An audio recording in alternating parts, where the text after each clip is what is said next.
Guys आप देख रहे हैं सेट बी इकोनॉमिक्स यानी अर्थशास्त्र का पेपर 2018 का। इसमें कौन कौन से क्वेश्चंस आएंगे चलिए हम उसको देखते हैं। और आपको बता दूं मैं आपके सारे सेट्स अवेलेबल हैं 2018, 19, 20 के। सभी सेट्स को ज़रूर देखें। सभी सेट्स में 15 से 20 क्वेश्चंस अलग अलग आते हैं। हर सेट में स्टार्टिंग के 15 से 20 क्वेश्चंस अलग अलग आते हैं, तो उनको देखना बहुत ज़रूरी है आपके लिए। साथ ही साथ टॉपर्स की कॉपियाँ ज़रूर देखें, जो कि इसी वीडियो के डिस्क्रिप्शन बॉक्स में उसकी लिंक प्रोवाइड कर दी है। साथ साथ आपके जो क्वेश्चन पेपर है उसकी भी प्लेलिस्ट की लिंक इसी वीडियो के डिस्क्रिप्शन बॉक्स में डाल दी है, उनको ज़रूर देखें। कोई लिंक ना मिले तो कमेंट सेक्शन में कमेंट कर दीजिए, हम आप तक उस लिंक को सेंड कर देंगे। बने रहिए हमारे चैनल पे और देखते रहिए, और अपने दोस्तों के साथ ज़रूर शेयर करिए ताकि उनकी भी हेल्प हो पाए। स्टार्ट करते हैं पहले क्वेश्चन से, सेक्शन ए की जो MCQs आए हैं उससे। तो by which economist micro economist is gifted, तो ये कौन से ऐसे अर्थशास्त्री थे जिनकी ये देन है। तो आप बताना है आपको, JM कीन्स थे या बोल्डिंग्स थे या फिर मार्शल थे या JK मेहता थे, कौन थे ये, इनका आपको नाम बताना है। सेकेंड ऑप्शन में पूछा गया market of fruits milk and vegetables is, कैसा मार्केट होता है ये, राष्ट्रीय, अंतर्राष्ट्रीय, प्रांतीय, स्थानीय, यानी इंटरनेशनल, नेशनल, प्रोविंशियल और लोकल। उसके बाद में नेक्स्ट जो क्वेश्चन पूछा गया है, मनी इज़, इंग्लिश मीडियम के लिए मैं पढ़ रहा हूँ, हिंदी मीडियम वाले आराम से पढ़ सकते हैं। अगर मैं हिंदी और इंग्लिश मीडियम दोनों के लिए पढ़ूंगा तो इस वीडियो को बहुत लंबा हो जाएगा, इसलिए केवल एक ही मीडियम के लिए मैं पढ़ रहा हूँ और दूसरा मीडियम आप देख सकते हैं। तो money is that which work as money by whom this statement is given, money is that which works as money, तो ये कौन, किसने दिया था, रॉबर्टसन ने दिया था या JM कीन्स ने दिया था या हार्टले विदर्स ने दिया था या पीगू ने दिया था, ये आपको बताना है ये स्टेटमेंट किसका था। नेक्स्ट क्वेश्चन पूछा गया है विच industry is based on agriculture, तो ये कौन सी एग्रीकल्चर पे बेस्ड इंडस्ट्री होती है, जूट की, शुगर की, कॉटन की, ऑल ऑफ अबव। पांचवा क्वेश्चन पूछा गया है selection of base year is made in standard deviation, index number और कोलरेशन और मीन डेविएशन, कौन सा होता है, ऑप्शन सही आपको बताना है। बी सेक्शन की बात करें पहले क्वेश्चन की ही, तो बी सेक्शन में आपसे जो फिल इन द ब्लैंक्स पूछा गया है इनको आपको भरना है। In macro economics dash units are studies, कौन सी इकाइयाँ अध्ययन की जाती हैं आपको बतानी है। और price difference is characteristic of dash market, तो मूल्य जो है मूल्यों का अंतर जो है बाजार की क्या विशेषता है ये आपको बताना है। नेक्स्ट है the name of the central bank of India is, central bank of India का नाम क्या है। और dash is called the Manchester of India, Bharat का जो मैनचेस्टर है उसको किसको कहा जाता है। ग्रामीण क्षेत्रों में प्रतिदिन खालिस्तान कैलोरी उपभोग निर्धारित किया गया है। In rural areas dash calorie is decided to consume daily. इसके बाद मान जाइए प्रश्न संख्या 1 का सी सेक्शन में या स पार्ट में, तो यहाँ पे जो कॉलम है इनको मैच कर देना है आपको। सेबी की स्थापना किस वर्ष में हुई और भिलाई इस्पात कारखाने में उत्पादन कब प्रारंभ हुआ, सामने आपके ऑप्शन से इनको मैच करना है।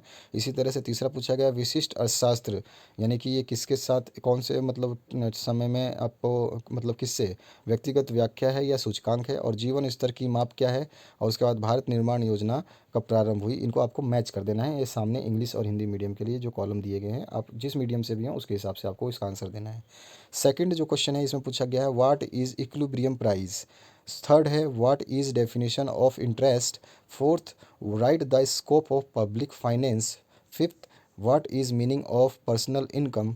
Sixth explain the poverty line. और seventh write 3 characteristics of market price. उसके बाद आ जाइए 8वें क्वेश्चन पे, write any 3 differences between metallic money and paper money. उसके बाद में 9th क्वेश्चन है right 3 causes of difference in wages in same business. 10th question है right 3 merits of direct tax. 11th question है right 3 differences between gross domestic production and gross national product, दोनों ही product है, production बोल दिया मैंने। 12वां question है आपका right any 3 types of unemployment. 13वां क्वेश्चन है right the 4 characteristics of micro economics, और ऑप्शन में right 4 importance of macro economics. इसके बाद आ जाइए 14th क्वेश्चन में, तो right 4 main functions of money, और ऑप्शन आ गया है right 4 differences between central bank, reserve bank and commercial bank. इसके बाद में आपका जो पूछा गया था पहले भी आंसर कि सेंट्रल बैंक कौन सा है, तो उसको बोलते हैं रिजर्व बैंक। 15वां क्वेश्चन है आपका right 4 causes of difference in rate of profit, और ऑप्शन में आया था right 4 factors that effect demand of labour. इसके बाद आ जाइए 16वें क्वेश्चन पे, तो यहाँ पूछा गया right 4 demerits of progressive tax, और ऑप्शन में है right 4 merits of indirect tax. 17वें क्वेश्चन की बात करें तो explain 4 differences between small and cottage industries. Next question की बात करें तो इसमें इसी में मतलब आपका और ऑप्शन आया हुआ है, give 4 suggestion to improve the condition of cotton textile industries. 18वां जो क्वेश्चन है, explain the credit control suggestion of reserve bank of India. Any 5 आपको सजेशंस देने हैं। और ऑप्शन में आया है, right 5 essential merits of a good money. उसके बाद में 19वें क्वेश्चन की बात करें तो explain modern theory of profit. और ऑप्शन में आया है, right 5 criticism of Ricardian theory of rent. Ricardo जो थ्योरी है उसकी आपको बतानी है। उसके बाद में give necessary suggestions for rising national income in India. Any 5 suggestions आपको देने हैं।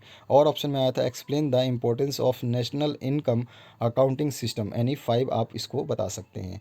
इसके बाद में 21वां जो क्वेश्चन है, इसमें पूछा गया, निम्न सूचनाओं के आधार पर सकल घरेलू उत्पाद तथा सकल राष्ट्रीय उत्पाद ज्ञात करना है आपको। Find the gross domestic product and gross national product from the following data. यहाँ पे इधर एक तरफ आइटम लिखा है जिसमें नेट नेशनल प्रोडक्ट, दूसरा है डेप्रिशिएशन, तीसरा है इंपोर्ट और चौथा है एक्सपोर्ट, जिनकी वैल्यूज़ करोड़ में दे रखी है। 45,000 करोड़, 7,000 करोड़, 12,000 करोड़, 10,000 करोड़। तो इसकी आपको ग्रोस डोमेस्टिक प्रोडक्ट और नेशनल डोमेस्टिक प्रोडक्ट जो है फाइंड आउट करनी है।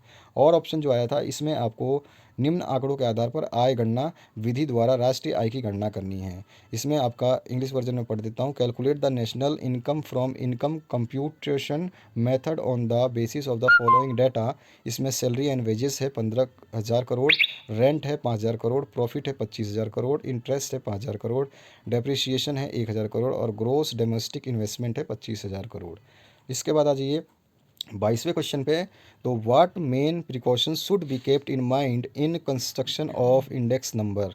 और ऑप्शन में है, index number are like economic barometer. Explain करना है आपको। 23वां है, explain the modern theory of distribution with diagram. और ऑप्शन आता है, explain the modern theory of interest with diagram. 24वें क्वेश्चन की बात करें तो यहाँ पूछा गया है, explain in brief the canons of taxation. और ऑप्शन आया था, right the characteristics of a good tax system. इसके बाद में कोई क्वेश्चन नहीं है, यानी कि 24 क्वेश्चन आपका टोटल था इस पेपर में। इस वीडियो को शेयर जरूर कर दें और टॉपर्स की कॉपियाँ और प्रीवियस ईयर के सारे क्वेश्चन पेपर देखना ना भूलें। और भी कोई क्वेश्चन पेपर आपको नहीं मिलता या कोई भी क्वेश्चन पेपर आपको चाहिए तो कमेंट सेक्शन में जरूर कमेंट करें। कोई लिंक नहीं मिलती तो कमेंट जरूर करें। Thank you very much for watching this video till the end.